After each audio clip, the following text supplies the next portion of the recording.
सीमा हैदर नामी मुबैना पाकिस्तानी खातून ने पूरे भारतीय मीडिया को तिगनी का नाच नचाया हुआ है। आखिर सीमा के पास 3 फर्जी आधार कार्ड और 6 पासपोर्ट क्यों थे? ये इस्टेब्लिश करने की कोशिश की जा रही है कि ये पाकिस्तानी एजेंट है। वो ये कहती है कि आखिरी बार नमाज मैंने रमजान मुबारक में पढ़ी थी। नमाज पढ़ी कभी? रमजान में पढ़ी थी। आप बता पाएंगे सूरह फातिहा सूरत सुना देंगे क्या?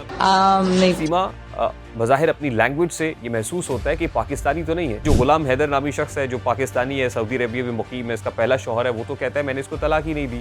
जनवरी 2023 के अंदर भी इस तरह का एक वाकया पेश आया था। सिंध ही की एक लड़की इकरा जीवानी जिसका नाम था, वो मुलायम सिंह यादव की मोहब्बत में गिरफ्तार होकर भारत पहुंच गई थी कि सीमा पाकिस्तानी है। पाकिस्तानी ये कह रहे हैं कि नहीं, सीमा भारतीय है, इसमें कोई भारत की चाल हो सकती है।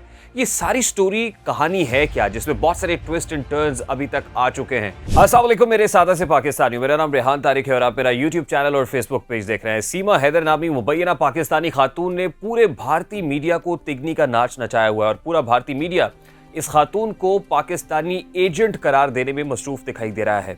सीमा हैदर नामी ये खातून कौन है, ये भारत कैसे पहुंची, अब भारत में जो इंटरव्यू सामने आए हैं उससे क्या अंदाजा लगाया जा सकता है और भारतीय कानून के मुताबिक भारत को क्या करना चाहिए, और फिर उसके बाद ये जो कंट्रोवर्सी सोशल मीडिया के ऊपर बनी हुई है कि सीमा पाकिस्तानी है, पाकिस्तानी ये कह रहे हैं कि नहीं सीमा भारतीय है, इसमें कोई भारत की चाल हो सकती है। ये सारी स्टोरी कहानी है क्या, जिसमें बहुत सारे ट्विस्ट एंड टर्न्स अभी तक आ चुके हैं। ये सब कुछ आज के व्लॉग में आपके सामने रखेंगे। सबसे पहले जो स्टोरी अनफोल्ड हो रही है उस स्टोरी के मुताबिक, यानी दिखने में बड़ी सीधी सादी स्टोरी लगती है लेकिन उतनी सीधी सादी है नहीं जितनी नजर आ रही है। सीमा हैदर नामी इस खातून को पाकिस्तानी बताया जा रहा है और ये बताया जा रहा है कि 2014 में इसने गुलाम हैदर नामी शख्स जो सिंध के इलाके जैकबाबाद का रिहायशी था उससे शादी की। ये दोनों, और जो सीमा है उसका ताल्लुक भी सिंध के एक नवाही इलाके से है, नौशेरो फिरोज से बताया जा रहा है। ये दोनों शादी के बाद कराची में रिहाइश पजीर हो गए और फिर इनके 4 बच्चे हुए, यानी 9 उम्र 4 बच्चों के हमरा सीमा हैदर भारत पहुंचने में, यानी सीमा रेखा पार करके अपने हमसाया मुल्क भारत पहुंचने में कामयाब हुई है।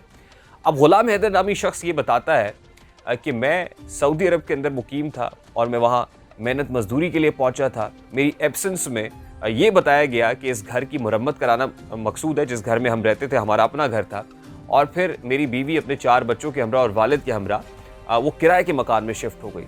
उस किराए के मकान में कुछ अरसे के लिए शिफ्ट हुई। अब सीमा नामी जो खातून है वो ये बताती है कि जिस वक्त कोविड लॉकडाउन हुआ तो उस लॉकडाउन के दौरान पबजी गेम खेलते खेलते मेरा वास्ता पड़ा सचिन मेहता नामी एक भारतीय लड़के से। अब 27 साल सीमा सचिन नामी इस लड़के के साथ पबजी गेम खेलते खेलते व्हाट्सएप के ऊपर आ गई।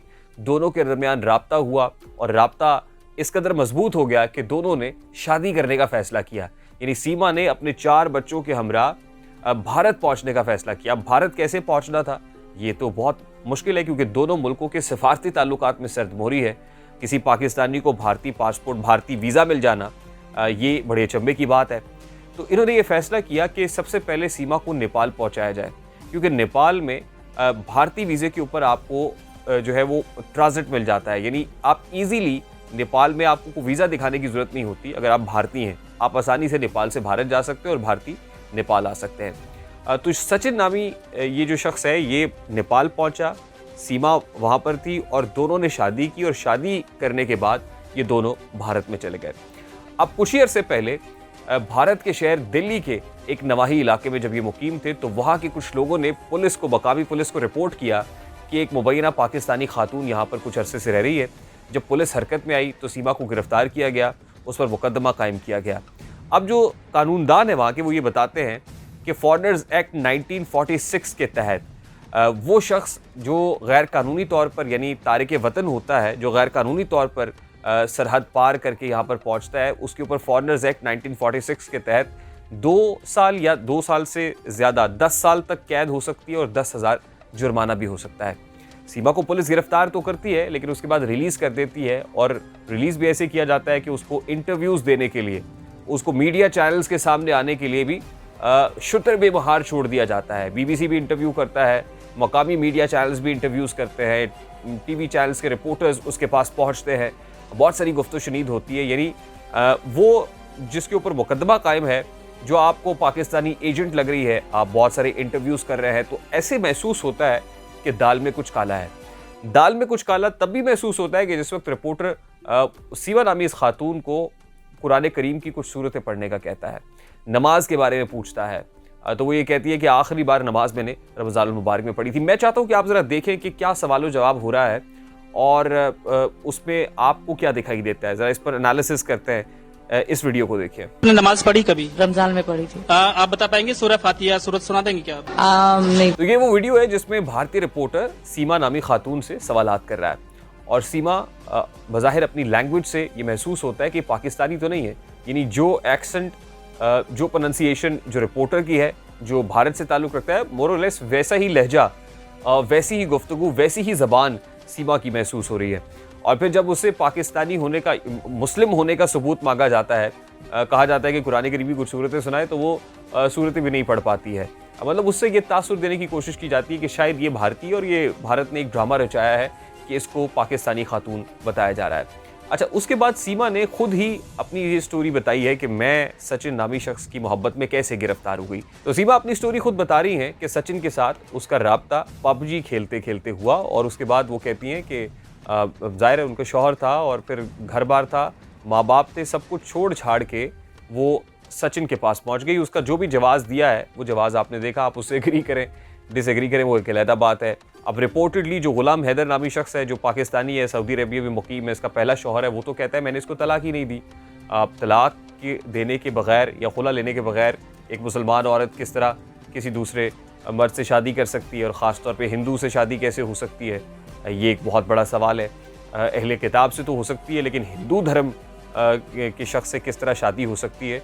ज़ाहिर है ये भी कोई जस्टिफाइड नहीं है शरई तौर पर, ये कोई कानूनी अमल नहीं है, बल्कि गैर कानूनी और गैर शरई अमल है। और फिर अपने बच्चों को लेकर वहाँ पहुँच गई। अब वो ये कहता है कि उसकी बात हुई है, उसने सुना है मीडिया के ऊपर और वो पाकिस्तान आने का इरादा नहीं रखती है। सबसे पहले तो मैं आपको ये बता दूं कि ये कोई पहला वाक़या नहीं है कि ऐसा हुआ हो। इससे पहले ही हालिया दिनों में ही जनवरी 2023 के अंदर भी इस तरह का एक वाक़या पेश आया था। सिंध ही की एक लड़की इकरा जीवानी जिसका नाम था, वो मुलायम सिंह यादव की मोहब्बत में गिरफ्तार होकर भारत पहुंच गई थी और उसके बाद भी ऐसी ही कंट्रोवर्सी जन्म ली थी। ये सारा मामला हुआ था। उस स्टोरी का कंक्लूजन क्या निकला था, मैं उस कंक्लूजन की तरफ तो बाद में आता हूँ, लेकिन उससे पहले जो भारतीय मीडिया इसको जिस तरह से ट्रीट कर रहा है और जिस तरह के सवालात उठा रहा है, मैं चाहता हूँ जरा ये वीडियो आप क्विकली देखें कि इस वक्त सीमा को क्या बनाकर पेश किया जा रहा है। देखिए। आखिर सीमा के पास 3 फर्जी आधार कार्ड और 6 पासपोर्ट क्यों थे? अब इसमें बताया जा रहा है कि सीमा के पास मोबाइल फोन्स थे, उसमें सिमें थी, उसके पास 6 पासपोर्ट है। वो जिस तरह की ज़बान इस्तेमाल कर रही है उससे ये लगता है कि ये बड़ी लॉजिकल आर्गूमेंट्स दे रही है, जैसे कोई वकील हो, कोई एडवोकेट हो। मतलब ये इस्टेब्लिश करने की कोशिश की जा रही है कि ये पाकिस्तानी एजेंट है। अब इस मामले को ज़रा आगे लेकर चलते हैं। क्या ये मामला इतना ही ज़्यादा गंभीर है, इतना ही मुश्किल है जितना भारतीय मीडिया इसको बनाकर पेश कर रहा है, या ये सिर्फ एक लव अफेयर है?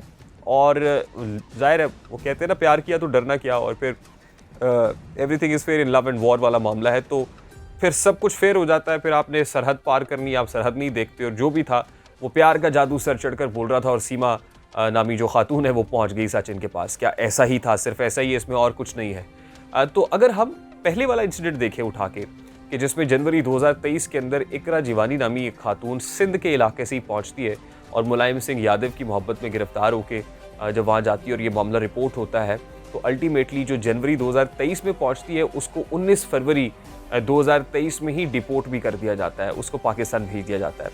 जिस वक्त वो मामला सामने आया था तो उस वक्त भी इसी तरह की अजम्पशंस थी कि ये कोई पाकिस्तानी एजेंट है। फिर पाकिस्तानी ये कह रहे थे नहीं नहीं ये तो भारत का अपना ड्रामा है। पता ये चला कि नहीं, वो पाकिस्तानी खातून थी और ये कोई प्यार मोहब्बत का ही सीन था। और फिर क्योंकि गैर कानूनी तौर पर पहुंची थी, कानून हरकत में आया था और उसको डिपोर्ट कर दिया गया था, जो अल्टीमेटली करना ही था क्योंकि वो पाकिस्तानी खातून थी। उसको उठा के उन्होंने पाकिस्तान से इंडिया से बेदखल कर दिया और अपने मुल्क में भेज दिया। अब इस केस में क्या दिखाई देता है? सबसे पहले तो ये सिंध के जिस इलाके से है, उस तरह के अंदरूनी सिंध के इलाकों के अंदर अभी भी बहुत सारे ऐसे कवानीन मौजूद हैं जो आपको वहाँ की जहालत का भी पता देते हैं। मतलब किसी औरत की कुरान करीम से शादी कर देना, वनी कर देना, फिर वो कारोकारी का जो मामला है, इस तरह के कुछ इक़दामात हैं जो इस मॉडर्न वर्ल्ड के अंदर भी और फिर गैर इस्लामी भी बिल्कुल है। मतलब अपने तौर पर इस तरह के कवानीन बनाए हुए हैं और राइज किए हुए हैं। वहाँ पर ख़वातीन का पढ़ना, पढ़ाई लिखाई होना इस्लाम से वाबस्ता, मैं सबकी बात नहीं कर रहा, मैं एक सर्टेन एरिया की बात कर रहा हूँ। सर्टेन एरियाज़ के अंदर ना तो ख़वातीन की जो है वो दीनी तालीम के ऊपर फोकस किया जाता है, ना ही दुनियावी तालीम के ऊपर फोकस किया जाता है। 27 साला सीमा का जो पहले निकाह हुआ ग़ुलाम हैदर से, वो कैसे हुआ वो खुद ही बताता है। ग़ुलाम हैदर की एक मिस्ड कॉल आई थी, एक मिस्ड कॉल से मामला शुरू हुआ था। 4 महीने तक हमारी मैसेजेस के ऊपर बात हुई थी और फिर हमारी शादी हो गई। सीमा के घर वाले मानते नहीं थे, तो उनकी मर्ज़ी के बगैर ही सीमा ने शादी कर ली और फिर हम जो है कराची में पहुंच गए। यानी अब से पहले भी इस कच्चे जहन से जो फ़ैसला किया गया था, जिस अंदाज में किया गया था, जज्बाती अंदाज में, वो पहले भी सबके सामने है। और अब इसने जो किया है वो भी इंतहाई गैर पुख्ता जहन, इंतहाई कच्चे जहन के साथ, इमेच्योरिटी ऑफ द माइंड इससे रिफ्लेक्ट होती है कि जो आपने किया, आप तो तमाम सरहदें ही पार कर गई ना, दीनी भी और दुनियावी भी सरहदें पार करके आप भारत पहुंच गई। इसके अंदर अब आप ऐसी किसी लड़की से कहें कि आप कलमा सुनाएं, ऐसी किसी से कहें कि आप सूरतें सुनाएं, क्योंकि मैं जानता हूं कि वहाँ के इलाकों की सिचुएशन क्या है, लोग दीन से कितना करीब हैं, दीन से दूरी इसको कह सकते हैं। मुसलमान तो आप हैं, नमाज नहीं पढ़ते, बहुत सारे ऐसे लोग हैं जो नमाज नहीं पढ़ते, पढ़नी चाहिए, सबको पता है, मुसलमान होने का तकाजा भी है, लेकिन नहीं पढ़ते, दीन से दूरी है। वो बता रही कि रमज़ान में आखिरी बार नमाज पढ़ी थी, वो भी पढ़ने का तरीका कोई पता नहीं है। अल्टीमेटली ये तमाम ड्रामा जो है, इसका ड्रॉप सीन भी मुझे इकरा जीवानी वाले ड्रामे के ड्रॉप सीन की तरह होता हुआ नजर आ रहा है कि इसमें भी ये पाकिस्तानी खातून अपने 4 बच्चों के हमरा अल्टीमेटली डिपोर्ट कर दी जाएगी। अब पाकिस्तानी इसको लाख ये कहें कि ये इंडिया का ड्रामा है या इंडियन एजेंट है, और फिर ये कहा जाए नहीं नहीं ये सीमा तो नहीं है, ये तो प्रियंका है, और प्रियंका तो दुबई में भी रही है, और दुबई में ये जो रॉ है उसके लिए काम करती रही है, ये अंग्रेज़ी भी बहुत अच्छी बोलती है, और एक यूनिफॉर्म के अंदर इसकी तस्वीरें भी शेयर की जा रही हैं। यानी इस तरफ से भी एक काउंटर आर्गूमेंट सोशल मीडिया पे, मैं कोई सरकारी सतह पे नहीं कह रहा या मैं कोई ऑफिशियल स्टेटमेंट की बात नहीं कर रहा, सोशल मीडिया के ऊपर ही लोगों ने एक जंग शुरू की हुई है।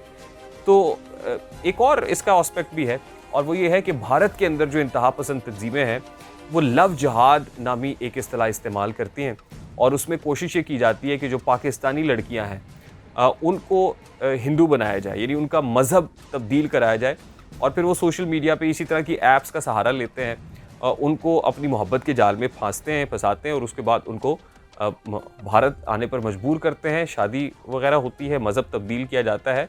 यानी अल्टीमेटली इस तरह से लव जहाद के नाम के ऊपर अटैक करने की कोशिश की जाती है।